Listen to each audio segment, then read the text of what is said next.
Reservation మాత్రం సాధిస్తాం. చెప్పండి. ఇప్పుడు 3 పార్టీల నాయకులు ఉన్నారు ఇక్కడ.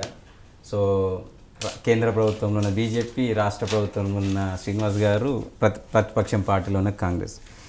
మేము వీళ్ళ మధ్యలో పావులు కాదలుచుకోలేదు. వీళ్ళ రాజకీయాల విషయంలో మేము బలిపశువులు కాదలుచుకోలేదు. మేము ఒకటే స్పష్టంగా చెప్తున్నాం. తెలంగాణ ఉద్యమం అప్పుడు యువకులు, విద్యార్థులు రోడ్డు మీదకి వచ్చి కొట్లాడితేనే, బలిదానాలు చేసుకుంటేనే తెలంగాణ సాధ్యమైంది. ఆనాడు ఇప్పుడు ప్రజెంట్ ముఖ్యమంత్రి కేసీఆర్ గారు తెలంగాణ కోసం పోరాడండి, ఓ తెలంగాణ వచ్చిన తర్వాత ఒక్క కన్నుపోటుతోటి కేసులు మాఫీ చేస్తామని చెప్పారు, హామీ ఇచ్చారు, అదేవిధంగా చేస్తాం. కానీ మా ఉద్యమానికి మేము భరోసా అట్లా ఇవ్వలేకపోతున్నాం. ఎందుకంటే మాకు కూడా తెలుసు, ఇలా మా విద్యార్థులని, యువకులని ఈ ఉద్యమంలో వాళ్ళని భాగస్వాములను చేస్తే రేపు నాడు కేసులు అవుతే వాళ్ళ ఉద్యోగ అవకాశాలకు పోతాయని. కానీ అది ప్రభుత్వం నిర్ణయం కాబట్టి ఆ రోజు మాకు వెసులుబాటు కలిగింది తెలంగాణలో. కానీ ఇక్కడ ఇది సామాజిక ఉద్యమం కాబట్టి ప్రభుత్వం ఆలోచనకు ఉండదు.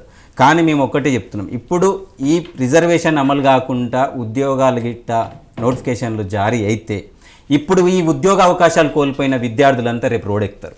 మేము ఆ విధంగా కూడా ఉన్నాం. ఎందుకంటే అట్లాంటి ఆలోచనకు రాకూడదని మేము విద్యార్థులను, యువకులను ఎక్కడ బలిపశువులు చేయొద్దనే ఆలోచనతోటి ఇప్పటివరకు విద్యార్థులను, యువకులను రోడ్ల మీద తీసుకురాలేదు.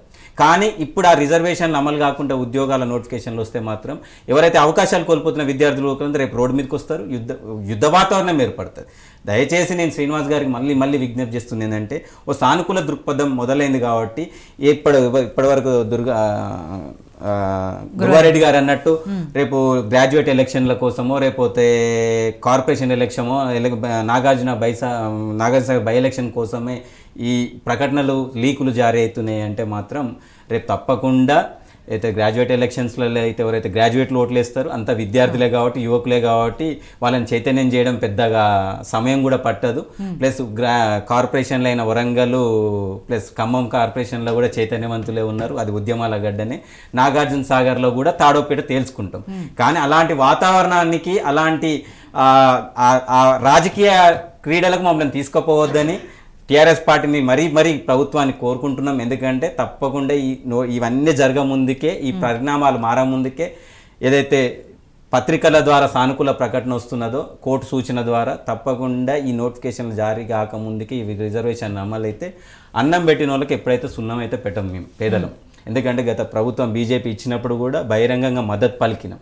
ఇప్పటి వరకు కూడా వాళ్ళకి మద్దతు పలుకుతూనే ఉన్నాం. ఎందుకంటే ఇచ్చిన వాళ్ళకు మనం చేయాలని. సో టీఆర్ఎస్ ప్రభుత్వం కూడా ఇప్పటికైనా మేల్కోవాలి. ఎందుకంటే వాళ్ళకి జరిగిన దుబ్బాకల ప్రభావమే కానీ, జిహెచ్ఎంసీలో జరిగిన పరాభావమే కానీ ఇప్పటికైనా వాళ్ళు మేల్కుంటే. ఎందుకంటే నేను ఉండేది ఎల్బీ నగర్ కాన్స్టిట్యున్సీలో, అత్యధికంగా 60% అగ్రవర్ణ ఓట్లు ఉండే.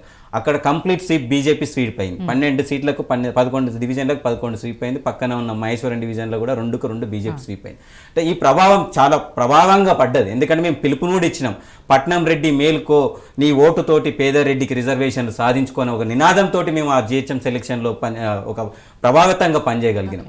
సో మా బాధని ప్రతి ఒక్కరు అర్థం చేసుకుంటారు. మేము ఇంకోటి కూడా అన్ని వర్గాలని అప్పీల్ చేసినాం, ఎస్సీ ఎస్టీ బీసీలను కూడా మా బాధ ఇది, దయచేసి మీరు ఓటు వేసేటప్పుడు మీ ఓటు కూడా మాకు మద్దతుగా పలకండి అని కూడా చెప్పిన దాఖలాలు కూడా ఉన్నాయి. సో దయచేసి శ్రీనివాస్ గారు, మీరు కూడా వైశ్య సామాజిక వర్గం అనుకుంటా, మీరు కూడా మీకు యాక్సెస్ ఉంది, కేటీఆర్ గారి దగ్గర మంచి యాక్సెస్, ఇప్పటికైనా మించింది లేదు. దయచేసి త్వరగా మీరు వెళ్ళి ఈ 10 తారీఖు లోపు దీన్ని ఒక సానుకూలమైన ప్రకటన, ఎందుకంటే అధికారికంగా ఇప్పటివరకు ప్రభుత్వం నుంచి కానీ, మంత్రుల నుంచి కానీ, ఎమ్మెల్యేల నుంచి ఎక్కడ ఒక అధికారికంగా ప్రకటన లేదు. ఈ 10 తారీఖు లోపు ఒక ప్రకటన వస్తే రేపు అందరికీ ఒక ఆవేదన నుంచి కోలుకుంటారు. ఎందుకంటే ఇప్పటికే విద్యార్థులు, మీకు తెలుసు, ఒక ఓసీ విద్యార్థి 1 మార్క్ కోసం చదవాలంటే ఒక రోజు మొత్తం చదవాలి.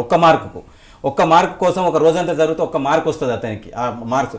సో దయచేసి మీరు ఆ పిల్లల ఆవేదన చెందుతున్నారు. ఇప్పటికీ ఆ ఆవేదన రూపమాపడానికి, వాళ్ళకు భరోసా కలిగించడానికి ఒక అధికారిక ప్రకటన మీరు మీ ప్రభుత్వం ద్వారా జారీ చేస్తే చాలా మంచిగా ఉంటుంది. అది ఎన్ని రోజుల్లో చేస్తారో ఆ నోటిఫికేషన్ లోకి చేయాలని మీ ద్వారా ప్రభుత్వాన్ని కోరుతున్నాం. శ్రీనివాస్ గారు.